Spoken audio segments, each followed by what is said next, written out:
Hello friends, magical तैयारी के YouTube channel पर आपका स्वागत है। आज हम लोग सूचकांक के टॉपिक को अच्छे से कवर करेंगे। जो इम्पोर्टेंट इंडेक्स हैं वो हमने एक जगह कंपाइल कर लिए हैं, उनके बारे में बात करेंगे। इस इंडेक्स में कुछ गलतियां हैं जो मोस्टली पढ़ने के बाद भी लोग कर जाते हैं, वो है ईयर वाइज गलतियां। जैसे सपोज अगर आपसे 2020 का इंडेक्स पूछा जा रहा है और वहाँ पर आप 2021 का लिखा रहे हैं या 2019 का लिखा रहे हैं, इस पे कैसे कवर किया जाए। जो वेबसाइट्स हैं, बहुत कम वेबसाइट्स हैं जो ऑथेंटिक इन्फॉर्मेशन आपको देती हैं। ये याद रखिए, 2020 के इंडेक्स को 2021 का बता देंगी, 2021 वाले को 2020 का बता देंगी। इसलिए आज जो हम चीज़ बता रहे हैं उसमें ये भी ध्यान में रखिए कि ये 2020 का है कि 21 का है, और ये कैसे निकालना है। अगर आपको भी ऑफिशियली निकालना हो तो वो भी बताएंगे। चलिए शुरू करते हैं। सबसे पहले वर्ल्ड हैप्पीनेस इंडेक्स की बात अगर करें तो वर्ल्ड हैप्पीनेस इंडेक्स की जारी करने वाली संस्था UNSSDN है। इसको जारी करने वाली संस्था का नाम है UNSSDN, United nation sustainable development network. और इसमें प्रथम रैंक हासिल की है फिनलैंड ने। इसमें प्रथम रैंक हासिल की है फिनलैंड ने, और अंतिम रैंक इसमें मिली है अफ़गानिस्तान को। अफ़गानिस्तान को इसमें अंतिम रैंक मिली है। भारत की रैंक की बात की जाए तो ये रैंक भारत को मिली है 139। कितनी कंट्रीज थी टोटल? तो 149, यानी भारत उतना खुश नहीं है जितना माना जाता है। 139 थोड़ी ख़राब रैंक है। अगर बात की जाए ये कौन सा वर्ल्ड हैप्पीनेस इंडेक्स है, तो दोस्तों ये वर्ल्ड हैप्पीनेस इंडेक्स है 2021 का। ये जारी कब किया गया था? ये मार्च में जारी किया गया था, तो जाहिर सी बात है ये 2021 का ही कंसीडर किया जाएगा। तो 2020 में भारत की रैंक कितनी थी? 2020 में भारत की रैंक थी 144। ये 2020 में थी, और 140 थी 2019 में। ये 2019 में रैंक थी। इस बात को बहुत अच्छे से समझ लीजिए, इसमें कोई गलती नहीं करनी है आपको। जारी करने वाली संस्था UNSSDN है। मार्च 2021 का वर्ल्ड हैप्पीनेस इंडेक्स के तहत भारत की रैंक 139 है, जो सबसे ज़्यादा इम्पॉर्टेंट है। टोटल कंट्रीज 149 थी। अंतिम रैंक अफगानिस्तान को मिली है, पहली रैंक फिनलैंड है। ये काफ़ी सालों से पहली रैंक पर है, काबिज है, जबकि भारत इधर उधर खिसकता रहता है। 144 रैंक 2020 में, और 2019 में 140 रैंक। उम्मीद करते हैं कि ये अब इंडेक्स एक लेवल पे आपका तैयार हो गया जिसमें कोई कन्फ्यूजन नहीं होने वाली। चलिए आगे बढ़ते हैं। अब बात करते हैं ह्यूमन डेवलपमेंट इंडेक्स की। इसी को बोलते हैं मानव विकास सूचकांक। अगर विश्व स्तर पर ह्यूमन डेवलपमेंट इंडेक्स की बात की जाए तो इसको जारी करने वाली संस्था है UNDP। और ये जो ह्यूमन डेवलपमेंट इंडेक्स है ये बेसिकली 3 आधारों पर जारी किया जाता है। 3 आधार कौन से होते हैं? साक्षरता, जीवन प्रत्याशा और प्रति व्यक्ति आय। साक्षरता, जीवन प्रत्याशा और प्रति व्यक्ति आय, इन 3 के आधार पर इसमें ह्यूमन डेवलपमेंट इंडेक्स जारी किया जाता है। सभी देशों की साक्षरता का प्रतिशत क्या है, जीवन प्रत्याशा क्या है, और प्रति व्यक्ति आय कितनी है। प्रति व्यक्ति आय से भी एक करंट की इन्फॉर्मेशन है कि बांग्लादेश की प्रति व्यक्ति आय भारत की प्रति व्यक्ति आय से आगे निकल गई है। ये करंट की काफ़ी सरप्राइजिंग थी, इवेंट थी। प्रथम रैंक की अगर बात की जाए ह्यूमन डेवलपमेंट इंडेक्स में, तो प्रथम रैंक पर है नॉर्वे। प्रथम रैंक पर है नॉर्वे। अंतिम रैंक की बात की जाए तो अंतिम रैंक 189 कंट्री है। तो 189वें स्थान पर दक्षिण अफ्रीका का नाइजर है। नाइजर देश है, अफ्रीका में पड़ता है, कॉन्टिनेंट में। नाइजर देश है अंतिम रैंक पर। पहली रैंक पर नॉर्वे है। जारी करने वाली संस्था UNDP है। 189 कंट्रीज ने पार्टिसिपेट किया है। ये इंडेक्स दिसंबर में जारी किया गया था, दिसंबर 2020 में। अब जो आने वाला दिसंबर होगा 2021 में, तब ह्यूमन डेवलपमेंट इंडेक्स 2021 आएगा। ये ह्यूमन डेवलपमेंट इंडेक्स 2020 है भैया, याद रखिए, गलती मत करिएगा, क्योंकि एग्ज़ाम अक्टूबर में होना है, 2021 पूछेगा ही नहीं। ये उनकी अपनी समझदारी होगी, पेपर बनाने वाला ऐसा मूर्ख नहीं होता है। वेबसाइट्स की तरीके से हज़ारों वेबसाइट्स पे अब गलत गलत इन्फॉर्मेशन दे रखी है। इसीलिए सोर्स जो है वो स्टैंडर्ड यूज करिए।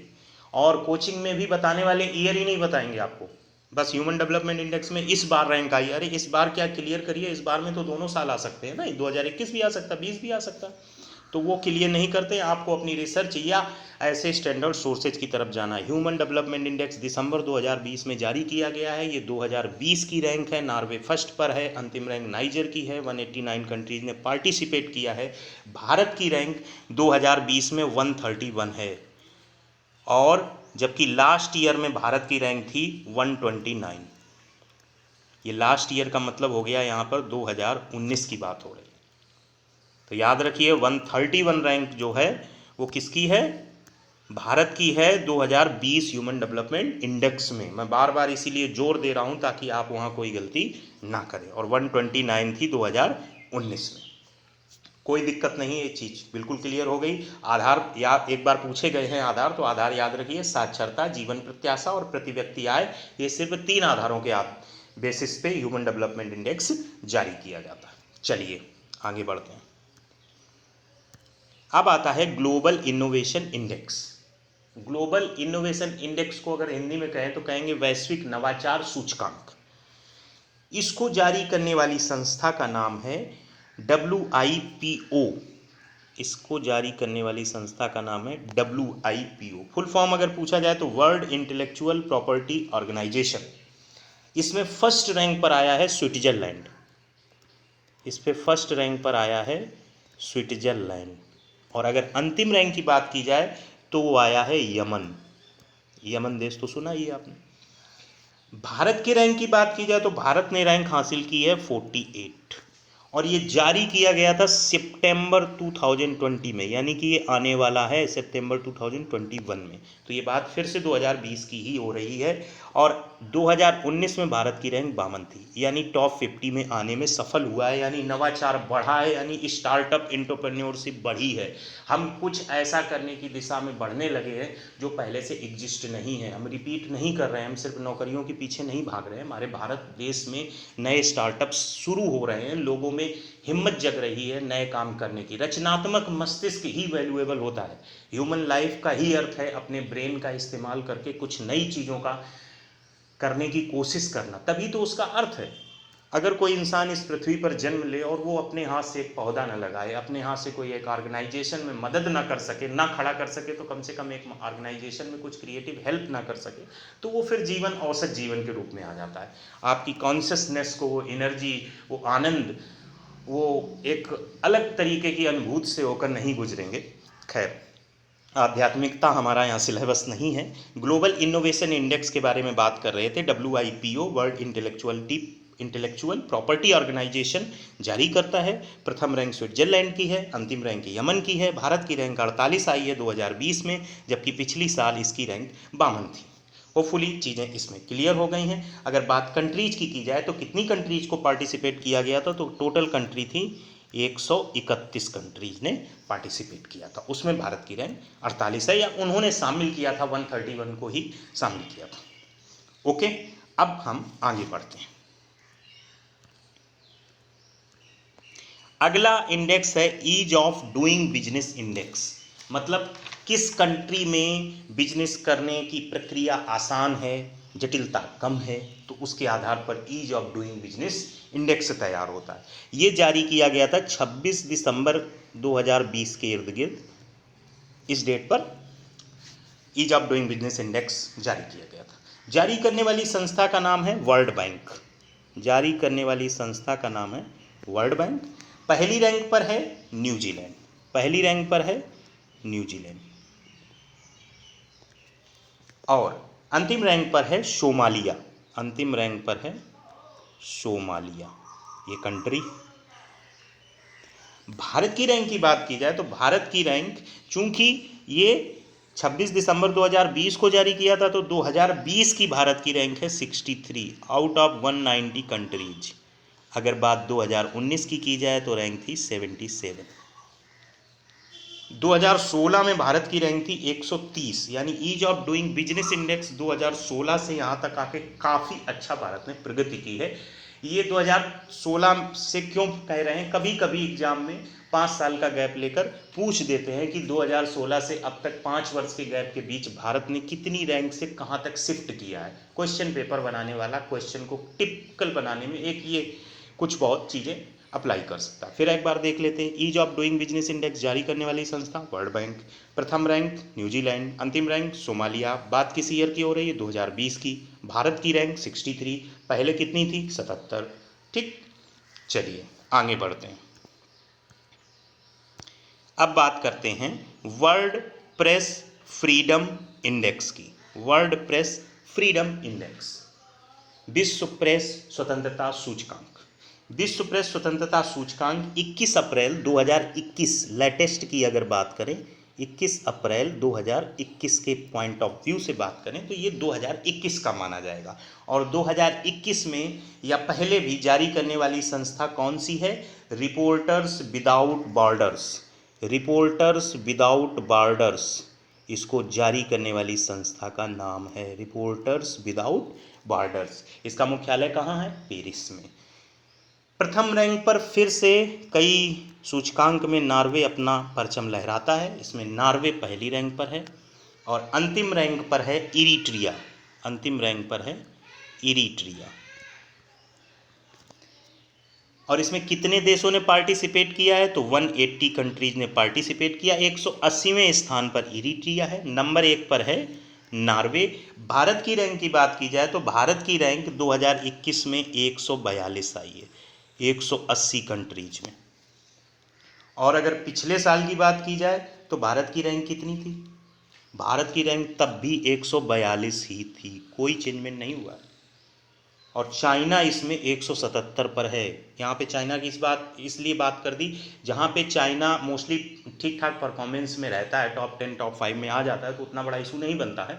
लेकिन जहाँ पे चाइना की परफॉर्मेंस अच्छी सोची जाए, वहाँ ख़राब हो तो वहाँ पे इम्पॉर्टेंट हो जाता है। तो चाइना यहाँ पर 177 में है, इस बात को याद रखना। 177 रैंक चाइना किया। फिर से एक बार देख लेते हैं, वर्ल्ड प्रेस फ्रीडम इंडेक्स 2021 की बात हो रही, अप्रैल में जारी किया गया था। जारी करने वाली संस्था है रिपोर्टर्स विदाउट बॉर्डर्स, जो कि पेरिस में स्थित है। प्रथम रैंक नॉर्वे की है, अंतिम रैंक इरिट्रिया कंट्री की है और 179 रैंक उत्तर कोरिया की है।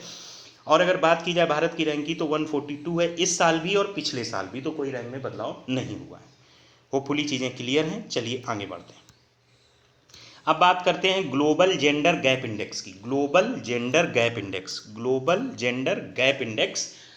ये जेंडर गैप इंडेक्स का मतलब क्या हुआ? मतलब ये हुआ कि जैसे भारत देश में 50 स्टार्टअप्स हैं, उस 50 स्टार्टअप्स में अगर 10 लोग इंडिया में मेल हैं और 40 लोग फीमेल हैं, तो ये ग्लोबल जेंडर गैप इंडेक्स ये भी अलग है, यहाँ पे फीमेल मेजॉरिटी में चली गई। सबसे बेस्ट माना जाएगा 20, 30 या 25। भारत देश में स्थितियां विपरीत हैं, 40 मेल होंगे तो 10 फीमेल मिलेंगी बड़ी मुश्किल से, नहीं तो 45 मिलेंगे। तो इस वजह से भारत की स्थिति उतनी अच्छी नहीं है। जेंडर गैप का मतलब यही है कि क्रियाकलापों में हर जगह समानता मिलनी चाहिए, गैप नहीं मिलना चाहिए ज़्यादा। तो ग्लोबल जेंडर गैप इंडेक्स ये अप्रैल 2021 की जारी किया गया था और ये बात हम 2021 की ही कर रहे हैं। जारी करने वाली संस्था WEF है, यानी वर्ल्ड इकोनॉमिक फोरम। प्रथम रैंक की बात करें तो इसमें प्रथम रैंक पर आइसलैंड है। अगर अंतिम रैंक की बात करें, टोटल नंबर ऑफ कंट्रीज 156 हैं, तो अंतिम रैंक पर फिर से अफगानिस्तान है। अफगानिस्तान का अपना एक रिकॉर्ड है अंतिम रैंक पे आना, 156 कंट्रीज में। और अगर भारत की रैंक की बात करें तो भारत की रैंक बहुत अच्छी नहीं है, 140 है 2021 में, जबकि 2020 में इसकी रैंक 112 थी, 112, 28 स्थान नीचे खिसका है। तो याद रखिए, जारी करने वाली संस्था वर्ल्ड इकोनॉमिक फोरम। प्रथम रैंक आइसलैंड की है, अंतिम रैंक अफगानिस्तान की है, भारत की रैंक 140 है और इसके पहले भारत की रैंक 112 थी। हम 2021 की बात कर रहे हैं, ग्लोबल जेंडर गैप इंडेक्स की बात हुई थी। आगे बढ़ते हैं, ग्लोबल हंगर इंडेक्स की बात करते हैं, वैश्विक भुखमरी सूचकांक। वैश्विक भुखमरी सूचकांक ये अक्टूबर 2020 में जारी किया गया था, ये अक्टूबर 2020 में जारी किया गया था। अब ये जारी होगा 2021 के लिए, अभी हुआ नहीं। तो जारी करने वाली संस्था है वेल्ट हंगर हिल्फे, वेल्ट हंगर हिल्फे। अगर प्रथम रैंक की बात करें तो इसमें प्रथम रैंक किसी को पर्टिकुलरली नहीं मिली है, 1 से 17 रैंक तक 17 देशों को दिया गया है। जब इसकी वेबसाइट पे जाते हैं वेल्ट हंगर हिल्फे ने जो जारी की है ग्लोबल हंगर इंडेक्स की, तो ऑफिशियल वेबसाइट पे जाते हैं तो उन्होंने 1 से 17 में बेलारस कंट्री को फर्स्ट नंबर पर दिखाया है, जबकि उन्होंने उसके ब्रैकेट में लिख रखा है कि ये 1 से 17 रैंक सभी 17 कंट्रीज हैं। अब वो सारी 17 कंट्रीज हम यहाँ नहीं लिख सकते, इसलिए वेबसाइट के अकॉर्डिंग फर्स्ट रैंक पर बेलारस है। अगर क्वेश्चन पूछा भी जाता है तो बेलारस को ही सही माना जाएगा।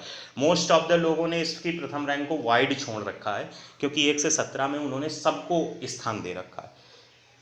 तो ये इंपॉर्टेंट है। टोटल 132 कंट्रीज के इन्होंने एनालिसिस किया है। अंतिम रैंक जरूर चार्ट की दे रखी है, चार्ट की रैंक दे रखी है, और इंडिया की रैंक 94 है। इंडिया की रैंक 94 है। ये 2020 की बात हो रही है, 2021 का आना बाकी है। चलिए आगे बढ़ते हैं। Climate change performance index, climate change performance index, जलवायु परिवर्तन प्रदर्शन सूचकांक, जारी करने वाली संस्था जर्मन वाच, जारी करने वाली संस्था जर्मन वाच। किसकी बात हो रही है? ये दिसंबर 2020 में लॉन्च हुआ था, 2020 की बात हो रही है। 1 या 2 को छोड़कर मोस्टली अभी 2020 ही है। ये सब सितंबर, अक्टूबर, नवंबर, दिसंबर में मोस्टली आते हैं, तो 2021 के आएंगे। 1-2 को छोड़कर जो मार्च अप्रैल में आ गए हैं। क्लाइमेट चेंज परफॉर्मेंस इंडेक्स, ध्यान दीजिएगा हम जो कहने जा रहे हैं, इसकी फर्स्ट रैंक आई ही नहीं है किसी की। फर्स्ट, सेकेंड, थर्ड रैंक पे कोई नहीं है, वाइड है। उसके पीछे रीजन क्या है? उसके पीछे रीजन ये है कि जो इनके मानक हैं उन पे खरे ही नहीं उतरे हैं कोई कंट्री। 4th रैंक पर स्वीडन है, 4th रैंक पे स्वीडन है। अंतिम रैंक की बात की जाए तो अंतिम रैंक मिली है 6 G20 नेशन के, जिसमें G20 नेशन 6 G20 नेशन है। USA है, रशिया है, ऑस्ट्रेलिया है, इस तरीके से मिला के 6 G20 नेशन है। इसलिए अंतिम रैंक भी मेंशन नहीं है। सिर्फ 4थी रैंक स्वीडन की है और भारत की रैंक 10 है। और ये 10 रैंक आई है 2020 में, जबकि 2019 में रैंक भारत की 9th थी। तो याद रखिएगा, first, second, third rank vacant है, 4th रैंक पे स्वीडन है, अंतिम रैंक पे 6 G20 नेशन है, जिसमें USA, रसिया, ऑस्ट्रेलिया जैसे देश भी शामिल है। और भारत की रैंक 10 आई है, जबकि 2019 में भारत की रैंक 9 थी। Okay, climate change performance index समाप्त हुआ। इस तरीके से अभी कुछ और इंडेक्स हैं, जैसे हेनली पासपोर्ट इंडेक्स है, वर्ल्ड डेमोक्रेसी इंडेक्स है, लेकिन जो एग्जाम पॉइंट ऑफ व्यू से सबसे ज़्यादा इंपॉर्टेंट थे वो हमने यहाँ पे कंपाइल किए थे। इस पर एक और वीडियो जब ये 2021 वाले भी आ जाएंगे सितंबर के इर्द गिर्द, तब उस पर कंपाइल कर देंगे। Thanks for watching the video. Hopefully आपको अच्छा लगा होगा, नोट्स बनाएंगे आप। Thanks for watching.